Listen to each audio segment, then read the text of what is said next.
Viewers welcome to my educational channel విద్యా ఉద్యోగ సమాచారానికి స్వాగతం. ఈరోజు ఈ వీడియోలో మనం ఒక ఇంపార్టెంట్ ఐటమ్ గురించి డిస్కస్ చేయబోతున్నాం. Election commission of India national voters డేను మనం ప్రతి సంవత్సరం జనవరి 25న ఎందుకు సెలబ్రేట్ చేసుకుంటున్నామో ఈ వీడియోలో మనం డిస్కస్ చేయబోతున్నాం. చాలా ముఖ్యమైన వీడియో. కాంపిటేటివ్ ఎగ్జామ్స్కి సంబంధించి బుల్లెట్ పాయింట్స్ అయితే ఈ వీడియోలో ఉంటాయి. తప్పకుండా ఈ 5 minutes వీడియో చూడండి, మీకు చాలా బిట్స్ అయితే కవర్ అవుతాయి. ఇక భారతదేశంలో ఎన్నికలను సజావుగా నిర్వహించడానికి ఏర్పడ్డటువంటి ఒక స్వతంత్ర ప్రతిపత్తి కలిగిన రాజ్యాంగబద్ధ సంస్థ ఎలక్షన్ కమిషన్ ఆఫ్ ఇండియా. దీని యొక్క హెడ్ క్వార్టర్ వచ్చేసి మనకి న్యూఢిల్లీలో ఉంది. దీని యొక్క ప్రధాన కార్యాలయాన్ని నిర్వచన్ సదన్ అంటారు. ఇది ప్రీవియస్ క్వశ్చన్ అండి. ఇక మన భారత రాజ్యాంగంలో ఆర్టికల్ 324 నుంచి 329 వరకు ఉన్న ఆర్టికల్స్ భారత ఎన్నికల సంఘం గురించి మనకు వివరిస్తాయి. భారత రాజ్యాంగంలోని 15వ భాగంలో భారత ఎన్నికల సంఘం గురించి ప్రస్తావించబడింది. ఎలక్షన్ కమిషన్ ఆఫ్ ఇండియా 1950 జనవరి 25న ఏర్పడింది. కాబట్టి జనవరి 25ను మనము నేషనల్ ఓటర్స్ డేగా సెలబ్రేట్ చేసుకుంటున్నాం. అది కూడా గుర్తుంచుకోండి, ఇంపార్టెంట్ పాయింట్. ఇక మన ఎన్నికల సంఘంలో మనకు 3 ఎన్నికల కమిషనర్లు ఉంటారు. అందులో ఒకరు చీఫ్ ఎలక్షన్ కమిషనర్గా పనిచేస్తారు. ఆయననే మనం ప్రధాన ఎన్నికల కమిషనర్ అని పేర్కొంటాం. మిగతా 2 ఎలక్షన్ కమిషనర్లుగా వ్యవహరిస్తారు. ఈ 3 కూడా ప్రెసిడెంట్ ద్వారా అపాయింట్ చేయబడతారు.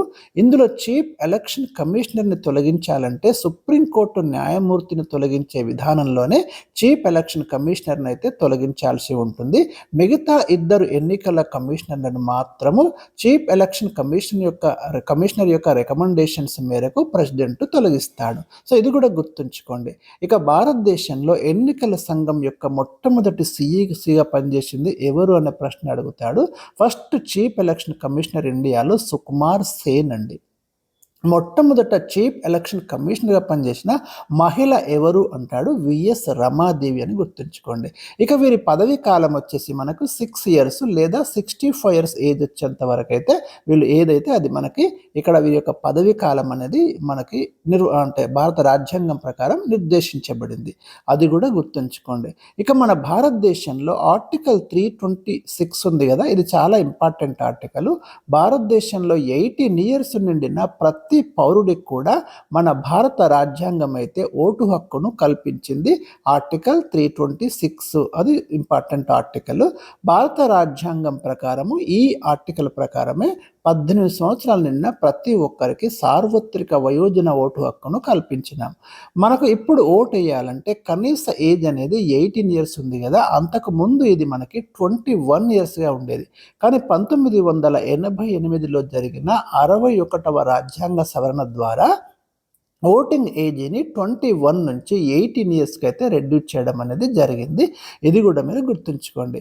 ఇక ఎన్నికల కమిషన్ ఏదైతే ఉందో ఎలక్షన్ కమిషన్ ఆఫ్ ఇండియా మన భారతదేశంలో ఏ ఎన్నికల్ని నిర్వహిస్తుంది అంటే మరి పార్లమెంట్ యొక్క ఉభయ సభల ఎన్నికలను నిర్వహిస్తుంది. ఆయా రాష్ట్రాల అసెంబ్లీ ఎన్నికలు, లెజిస్లేటివ్ కౌన్సిల్స్ ఎన్నికలు, అదేవిధంగా భారతదేశంలో రాష్ట్రపతి ఎన్నిక, ఉపరాష్ట్రపతి ఎన్నికను election commission of India conduct చేస్తుంది.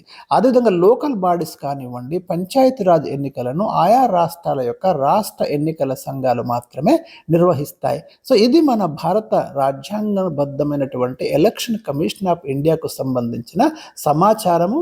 నేషనల్ ఓటర్స్ డే ప్రతి సంవత్సరం జనవరి 25న ఎందుకు జరుపుకుంటున్నామో కూడా ఎక్స్ప్లెయిన్ చేయడం జరిగింది.